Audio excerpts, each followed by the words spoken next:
Hello and welcome to another episode on Dear Charlotte Mason. My name is Bethany Mandel, and today I want to talk to you about something that I have never totally felt comfortable with doing, and that is arts and crafts and all of those sorts of creative juices. My art education was extremely lacking. I think that most people my age can say that was one of the first things our school districts cut when funds got tight, and the emphasis on the arts and on crafts. There's so much research into how good that is for a growing child's brain, making you into a more well-rounded whole person. And it's a shame that that's the first things to cut, because in my opinion, it should be one of the last things to cut. But it was something that really drew me to Charlotte Mason, because she has this heavy emphasis on the fine things, arts and crafts, and listening to fine music and looking at pictures and artist study. All of those things really drew me to Charlotte Mason. So I wanted to start with how we look at art and how we appreciate art. So I've talked before about how we're using A Gentle Feast. She sells these morning time guides. There's 4 different time periods that she has produced. This is the second one, and that's what we're doing this year. And within every term, we're studying a different artist. And so studying not just a different artist, but also a different composer and a different poet. This is the artist study that we're doing this term, Thomas Gainsborough. So and we're studying Vivaldi as the composer. Every week, we look at a different picture, which is also produced in the Morning Time Guide, which is nice because you don't have to print anything, you don't have to worry about it. And they're in full color and beautiful and good quality paper. And how we do artist study is basically we look at the picture, and I think the number one question is, how does this make you feel? What do you see? What colors do you see? What is your favorite detail in this picture? And then other ways that we do artist study is we sort of exercise the memory parts of our brains that kids don't do enough of nowadays. And so we look at the picture, and then we close it after about 2 minutes, and we say, okay, let's redraw it. And it's a great way to integrate making art with appreciating art, and also appreciating it like, oh wow, this is actually really, really hard.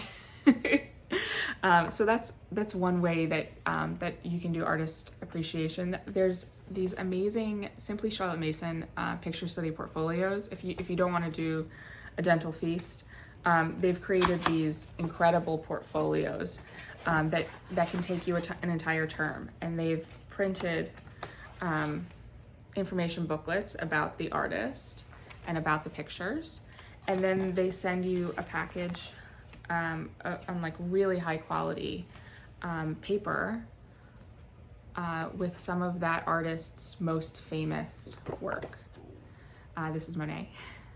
So I have these sort of on hand for if there's a term in A Gentle Feast where a lot of the art is Christian, Monet is a good standby because none of it is Christian. And so those are sort of how we handle artist study and artist appreciation within our homeschool. And the same sort of philosophy with music applies. We study a composer, and we just listen to that composition. We listen to a different composition every week. And a lot of the same questions. How did this make you feel? What different instruments did you hear? There's not much you can do with it except sit quietly and sometimes draw as well. Draw how you're feeling when you listen to that art or listen to that music. But there's a lot there that kind of enriches your soul and enriches your homeschool in unexpected ways. And so I really recommend doing artist study. But we don't just listen to music and look at art, but we also are trying to develop those skills. So one way that we do that that we like is through brushwork. And so there's this book that I think every Charlotte Mason curriculum recommends, and it has lessons on how to start doing brushwork. And it has sort of explanations of how to do things. Because I'm not artistic, this is really hard for me. And so I love Dallas Noctegal is, she runs a great Instagram account called Bestowing the Brush. And she has a lot of resources on her YouTube channel. And she's also selling a course on brushwork that we've been doing and we've really enjoyed. I find that when I'm left to my own devices on this kind of basic instruction of skill building, I'm not there. And so I really like outsourcing to Dallas. We do a little lesson. It takes us a couple minutes, and we do it like once or twice a week. And it's a great sort of way for us to build our skills in the beginning. And I say us because it's me and my kids. So I wanted to introduce you to Dallas, and she'll tell you a little bit more about what she does with Bestowing the Brush and the course that she's created to learn sort of the basics of brushwork. Hi, I'm Dallas Noctegal, and I am owner of Bestowing the Brush. Bestowing the Brush is a resource for homeschool parents and students to learn how to draw. Now, I teach from a perspective of Charlotte Mason style education, but that does not mean that you can't use my resources if you do not do Charlotte Mason. I know there are so many ways to do homeschooling, and I desire to bring a good art education and drawing education to people at home, whatever you use. So the first thing I want to tell you about is Bestowing the Brush. Bestowing the Brush is a YouTube channel and a podcast, and I have an Instagram page. I also have a website that lists so many resources to learn how to draw, lists articles that you can read. There's a scope and sequence there for especially Charlotte Mason educators to learn where to place your student and help them learn how to draw. There are so many different things on the website that you would love checking out. So that's the first thing. The second thing is that I actually have a new video drawing course. It's listed on my website, and it is 33 high quality videos of me training you, the student, in brush drawing, as well as charcoal drawing and training your eye how to see, which really is the crux of learning how to draw. Learning how to draw is a wonderful foundation for any studying of art. If you don't know how to draw, you don't know how to see very well. And it's hard to do anything else like painting, sculpting, mixed media, printmaking, anything like that if you don't know how to see and to represent what you see and put it on paper or in three-dimensional mediums. And it's also a way that you can get things from your imagination down onto paper. So that is on my website. It is called Brush, Chalk, and Charcoal Foundations in Drawing, and it's there for you now. If you would like to browse my website or learn drawing from a book, there is a wonderful book called Drawing on the Right Side of the Brain. It's by Betty Edwards. Betty Edwards is amazing at teaching you how to learn how to see and to get your brain switched into that right brain from like more of a left brain thinking. So that's an awesome resource for learning how to draw. She also has a website. She also has many resources on there, and I believe she has her own video course. Another one, if you want to learn how to nature journal and to keep a nature diary, I recommend John Mirla's his guide to nature journaling. You can find it on Amazon. The other book as well you can find on Amazon or on his website. I believe right now that he has this for free as a downloadable PDF. However, I love to be able to hold a book in my hand and look. He teaches things like color theory, watercoloring, sketching, gesture sketching, nature, all types of nature journaling stuff. And then the third book I want to show you is Kateri Ewing's Look Closer, Draw Better. Now, I interviewed Kateri on my podcast a while back, and she is so knowledgeable. And she also takes the same tactic that these other two authors and I have taken with learning how to see better. She really teaches you that, and she teaches you how important it is to actually believe what your eyes are telling you instead of what your brain wants to tell you. Those are the things that I have for you today.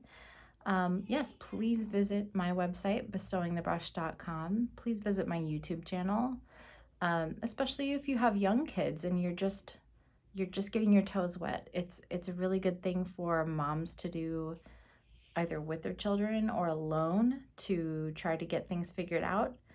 And I would just love to see you over there. So I'll see you soon. Bye. There are also a lot of resources if you want to outsource this kind of stuff as well. On OutSchool, there's a lot of different sort of one-off art classes that I encourage you to check out, and I'll link to my OutSchool link in the show notes as well. And YouTube, there's surprising numbers of courses, but there's a Jewish artist that lives locally to me that my kids have been taking classes with for the last almost 2 years, and she shifted expertly into doing these classes online and on Zoom. She does them live, and she has a whole array of coursework. And the nice thing is she's Jewish, and so when you hit up to Rosh Hashanah, there are apple and honey offerings, and when you hit up to Sukkot, there are sukkah decoration opportunities. And so she's a fantastic artist. She's worked with kids for years. My kids love her, we love her. So I wanted to introduce you to Talia Weinberg, who's a dear friend of mine, and she is running online art classes.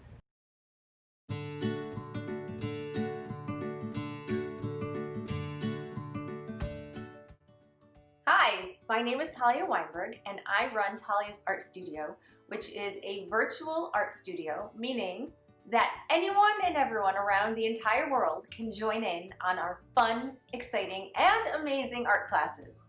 We have talented instructors that are teaching all kinds of classes, covering all the elements of art.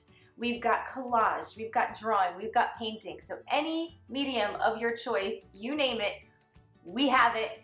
You come, you join, it's gonna be a lot of fun.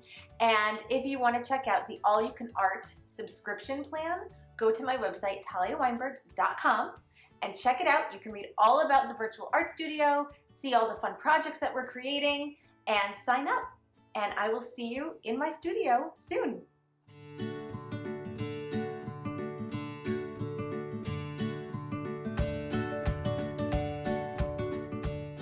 So there are a couple more resources that I wanted to sort of highlight as far as what we use in our homeschool, and this is a result of many, many hours of research on my end, because this is something that I feel not super comfortable with. So I wanted to find things that worked for sort of a lower skilled mother. I post this a lot on my Instagram, and I've mentioned it here before. Dana Fox has these incredible watercolor books. One per artist, and produced on really thick paper. And she has here the illustration, and then the colors that you use, what the final product has to look like, and then the colors that she recommends using. We use these watercolors. This is the palette for mixing. Those are the colors. This is one of our new ones. I have it set up on subscribe and save that we get a new one every 6 months. So this is one of our new ones. And if you're doing watercolor, I also recommend these watercolor brushes. Again, this is the result of hours of research. You're welcome, everyone. If you fill it with water, and then this is the tip. They come in a lot of different sizes. I'll link to this as well in the show notes. Or if you want to go a little bit cheaper, there's these watercolors as well, and you just put it into a palette. I will link that as well. We haven't had as much luck with that, but I will link to it because it is a cheaper option. So that is one thing that we use for art creating. We love watercoloring. There's a lot there as far as texture and color mixing, and we really enjoy doing it in our homeschool. And speaking as someone who's not artistic, I've actually really come to love watercoloring. And we discovered watercoloring a little bit through nature journaling, which is another thing that I really recommend. It's built and I say our because I'm talking about myself too, talking about our skill level set. So the basics of nature journaling is you go out into nature, you choose something to draw, and then you draw it. There's a lot more to it that I'm just not there. But I have 2 resources if you want to like really do a deep dive into nature journaling. And I will link to a podcast about nature journaling as well by actually a local friend who's a Charlotte Mason expert in nature journaling. Her name is Nicole Handfield. She is fantastic. So there's these 2 books also, How to Teach Nature Journaling and Nature Drawing and Journaling, both of them by John Muir Laws, who's like the expert in nature journaling. His website is just a treasure trove of these resources. He does also nature journaling courses on his website. If you really want to do a deep dive, more power to you, because I think nature journaling is a great way to sort of get science in there and get art in there and observational skills, and there's a lot that you can do with nature journaling. So that is one of my other recommendations. Another recommendation to build skill sets in drawing that we really like are step-by-step drawing books. So this one is by Usborne. If you're ever invited to one of those parties, this is one of those things that I recommend buying. And it teaches you step-by-step. I don't let my kids use this part. I make them do it in their own journal so that way we can use it over and over. But this is one of the step-by-step guides that we really like. This is another and I'll link to it in the show notes as well. This is another step-by-step guidebook that my kids really enjoy using. And it's kind of I leave it open and they just do it and I don't have to oversee it. So it's a nice way to take it off my shoulders a little bit. And then they have a finished product that looks really fun and cool, and they have another way of drawing. And so this book is pretty expansive.